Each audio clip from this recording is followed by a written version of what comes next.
Maria Alejandra Lafuente. She was one of those women who always attract attention. Attractive, athletic, well-groomed. As a child, boys probably craned their necks when she walked by. And even now, to be honest, it's hard to take your eyes off her. Maria Alejandra spent a lot of time in the gym, keeping her figure toned. She also loved sunbathing on the beach to maintain an even bronze skin tone. She clearly knew her worth and set a high bar in everything related to appearance. Blonde hair, pumped-up lips, deep-set eyes that wasn't her style. Maria Alejandra considered her appearance the standard of beauty and, admittedly, had every right to do so. But this woman was known not only for her beauty. In the professional sphere, she followed in the footsteps of her father, the renowned psychologist and psychiatrist Alberto Lafuente. It seems that Maria Alejandra simply adored her daddy and became passionate about the same sciences as him. After receiving the appropriate education, she opened her own psychology practice in Mexico City, not far from the city center. Her clients were mostly young people who faced problems such as depression, anxiety disorders, and deviant behavior. I'll be honest, I wouldn't mind visiting such an attractive specialist myself. But something tells me it's better not to mess with Miss Lafuente.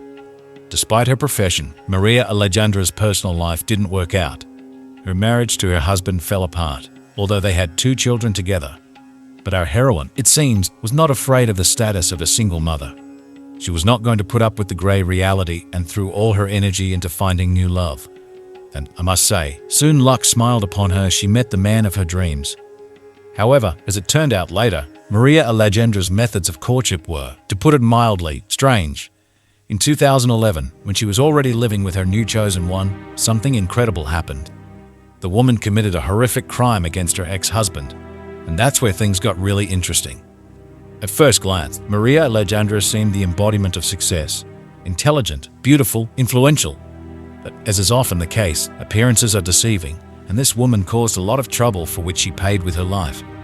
I will tell you everything right now, but only to those incredible people who subscribe to the channel, like this video and write any comment. According to an anonymous source, the man decided to visit his children and came to his ex-wife. She greeted him cordially and invited him into the living room, informing him that their daughter was preparing a surprise for her father and would appear shortly. Suspecting nothing, the man sat down on a plastic-covered sofa. The plastic on the couch looked suspicious, as if someone had prepared it on purpose.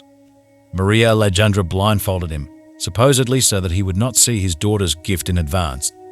However, minutes passed and the daughter never appeared. Silence fell, and the man felt that something was wrong. The prolonged silence and absence of the daughter should have alarmed him and prompted him to remove the blindfold. Suddenly, he received a strong blow to the head with a poker. Taking off the blindfold, the man begged his ex-wife to calm down. However, Maria continued to strike. Trying to escape, he found that the doors were locked. At this stage, it became clear that there would be no surprise for the father, but a brutal reprisal was taking place. Convinced that the victim was at her mercy, Maria took a knife and stabbed the man in the stomach and back. Cornered, he tried to grab the knife, but Maria bit his hand. It's hard to believe that the ex-wife went this far over a divorce. After that, Maria tried to inject the man with some substance using a syringe, but he resisted until he miraculously managed to break free and escape. Their daughter, who had repeatedly witnessed her parents' quarrels, saw everything with her own eyes. It's not easy to imagine what this child had to go through, witnessing such brutal violence in her own home. Despite previous cases of domestic violence, this time the man decided to go to the police, believing that Maria had crossed all boundaries, and there was no point in doubting this thought. Why? I'll tell you now. The psychologist Lafuente was charged with attempted murder. The woman was imprisoned, and the criminal judge issued a decree on her official detention. Later, the crime was reclassified as attempted murder, mitigated by a completed act, and on June 14, 2012, the sentence was announced 1 year and 4 months in prison for Maria Alejandra. It seemed that justice was gradually taking effect, although the punishment seemed rather lenient for such a brutal crime. However, skilled lawyers made efforts to secure various benefits for their client. They managed to replace the actual imprisonment with a suspended sentence and fines. As compensation for material damage, Maria Alejandra paid her ex-husband $1,836. However, this looked like a symbolic amount compared to what she had to go through. The relentless lawyers even tried to prove that the woman acted in self-defense, since the ex-husband allegedly hit her first. An appeal was filed against the verdict. Eventually, the Judicial Criminal Chamber reconsidered its decision and completely removed criminal liability from Maria. Such an unexpected turn of events was probably a triumph for the lawyers, but seemed a cynical defeat for the justice system. Once free, Maria, as if nothing had happened, returned to her usual psychology practice. She managed to create an image of a victim of gender-based violence who fought for her independence. Undoubtedly, this made her even more attractive to potential clients. Soon Maria met Alan Carrera Cuellar, a wealthy Mexican businessman. What I heard next was stunning. But before that, friends, a very important point. Creating such content requires a lot of time, and right now my channel and I are experiencing financial difficulties. I will be immensely grateful if you become a sponsor of this channel and support me with your donation. And in return, I will be able to respond to you personally in the comments and also mention your noble name in my video. So become sponsors. I will be infinitely grateful to you. Thank you for your attention. Let's continue. The 41-year-old tall man named Alan Carrera Cuellar had an influential father, Adrian Carrera Francis, the former director of the Judicial Police. Adrian had worked in law enforcement for a long time, where he had a successful career, holding high positions. In parallel with his civil service, he opened a number of food and construction companies, focusing mainly on the tile trade. Adrian founded a network of stores in southern Mexico. It seemed that everything was done legally, but in reality, Adrian had close criminal ties. Despite the legitimacy of the business, few knew about Adrian's connections to the mafia. When the truth was revealed, he was suspended and convicted of collaborating with a Mexican criminal organization involved in drug trafficking. Adrian was also accused of being involved with a gang from the border city near Juarez that controlled a significant percentage of drug trafficking from Mexico to the United States. This information about Adrian's criminal past was extremely important, as it undoubtedly influenced the formation of his son Alan. Given the proven facts of the former police chief's close ties to notorious criminals and his own confession, Adrian faced at least 20 years in prison. However, on July 18, 2000, he was released thanks to his participation in the Witness Protection Program. After his release, Adrian fully focused on business. His son Alan joined the business and headed the tile manufacturing enterprises. The prestigious position brought Alan considerable wealth and provided a lot of free time. I nearly choked on my donut when I heard what happened next. Alan Carrera Cuellar was a married man and had a daughter. However, in 2011, his marriage fell apart and the couple divorced. The breakup hit Alan extremely hard. He fell into a deep depression, became emotionally devastated, and soon became addicted to alcohol. The breakdown of a family often becomes a real drama for all its members, leaving unhealed wounds. Trying to cope with depression and addiction, Alan began attending counseling sessions with a famous psychologist, Alberto, the father of Maria Alejandra. Alan's daughter also had a hard time dealing with her parents' divorce. Unable to cope with the grief alone, she sought help from a specialist. Alberto recommended his daughter Maria Alejandra as a psychotherapist. Perhaps this was the first fatal coincidence on the path to tragedy. After the third session, Maria expressed a desire to personally meet with the father of her client, explaining that it would help improve the quality of therapy. In reality, she planned to cunningly charm the lonely Alan and start an affair with him. Maria succeeded in this effortlessly. Manipulation was her main method of achieving what she wanted. Upon learning about her father's relationship with the psychologist, Alan's daughter became enraged and stopped coming to counseling. But Maria began to blackmail the girl, threatening suicide if she interfered with their relationship. A few weeks after they started dating, Maria managed to secure an official marriage proposal from Alan, who had not the slightest suspicion about the real reasons for her divorce from her ex-husband. And that's not all. In April 2014, Alan Carrera Cuellar came to his parents for the weekend and told them about his fiancée. He announced that they would soon have a wedding and that his chosen one, Maria Alejandra, was probably pregnant. The very next Monday, the young couple officially registered their marriage, but there was not a single representative of the Carrera family at the wedding ceremony. The immediate question arises, why did the groom's relatives ignore such an important event? As Alan's sister Margarita later said, the reason for their absence was the lie about a supposedly very modest wedding, which is why they were simply not invited. Instead, the bride's father, his wife and her children from her first marriage were present at the ceremony. The deliberate isolation of Alan from his own family during the marriage already looked suspicious and could indicate Maria's selfish motives. Shortly after the wedding, the idyllic relationship quickly fell apart. The relationship between the spouses Alan and Maria began to rapidly change for the worse. The reserved man said little about the details of his family life, but it was quite clear that there was no trace left of the former tender feelings. Such a striking transformation in attitude towards each other within a few weeks after the wedding clearly indicated the presence of hidden conflicts or psychological problems in the newly minted wife. Alan's close relatives noticed that his beloved had become more anxious, irritable, easily lost her temper, and fell into fits of anger for trivial reasons. Because of Maria's unpredictable behavior, they consciously tried to keep their distance from her and minimized any communication.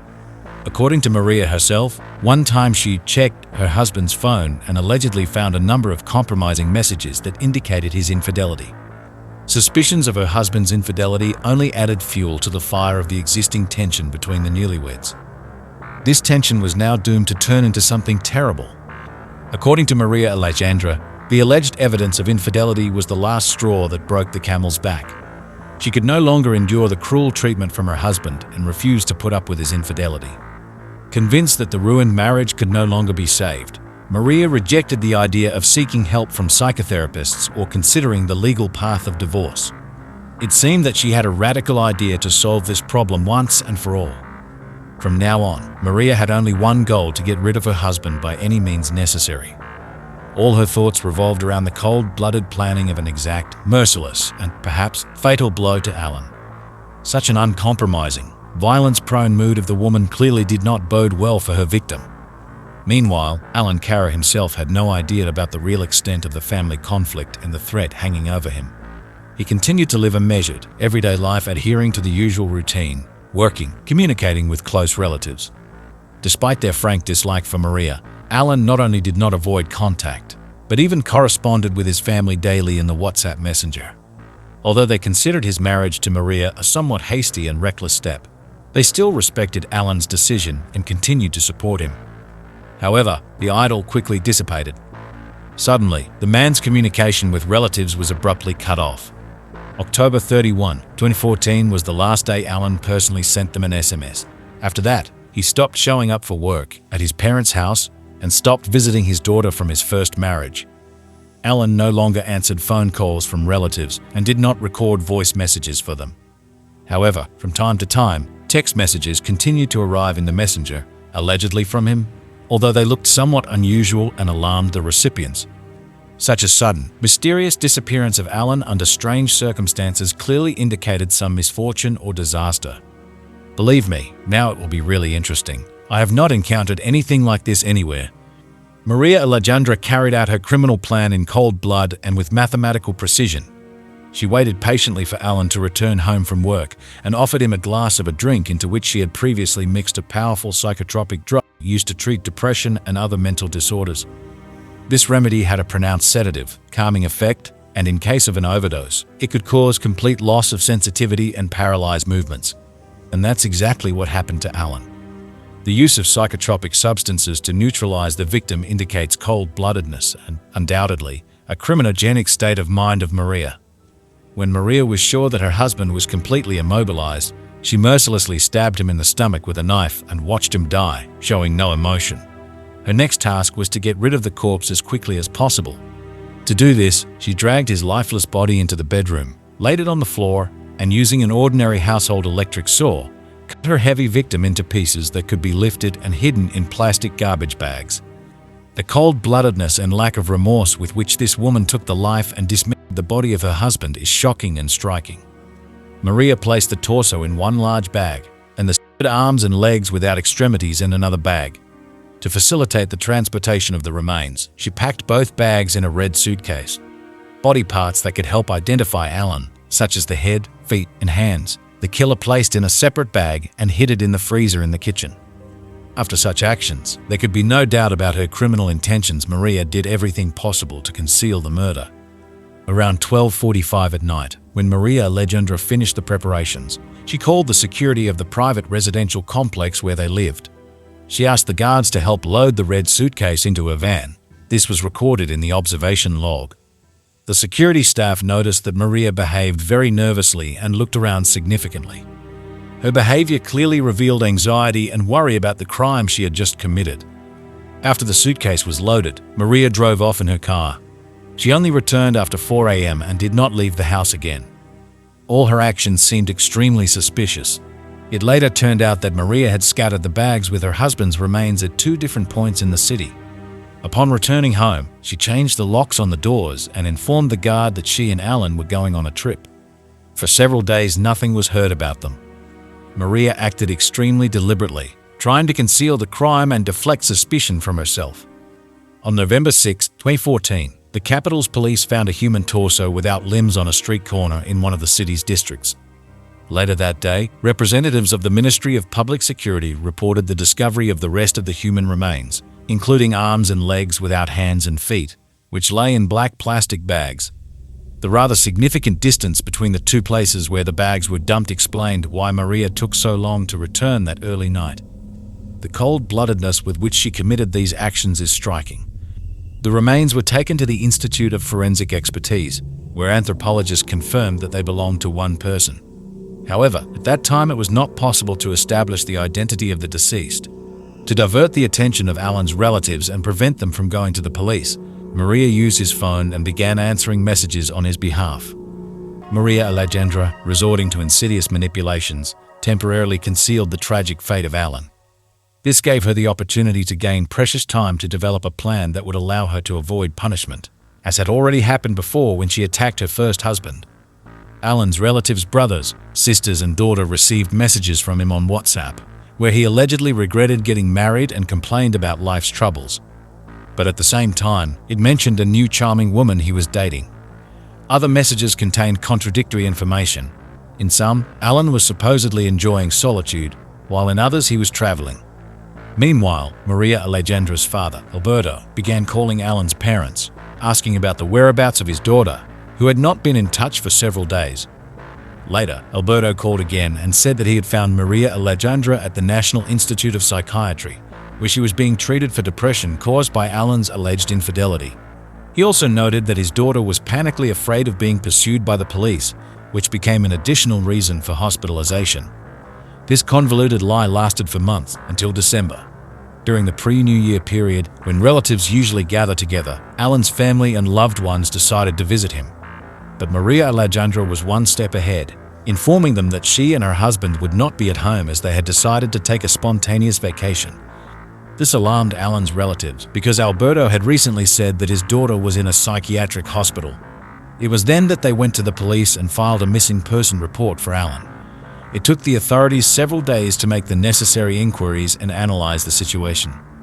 Prosecutors interacted with employees of the Center for Missing Persons, which significantly advanced the investigation. Experts compared the characteristics of the found human remains with the features of various missing persons. Eventually, it became clear that the dismembered body belonged to Alan, who was later identified by relatives.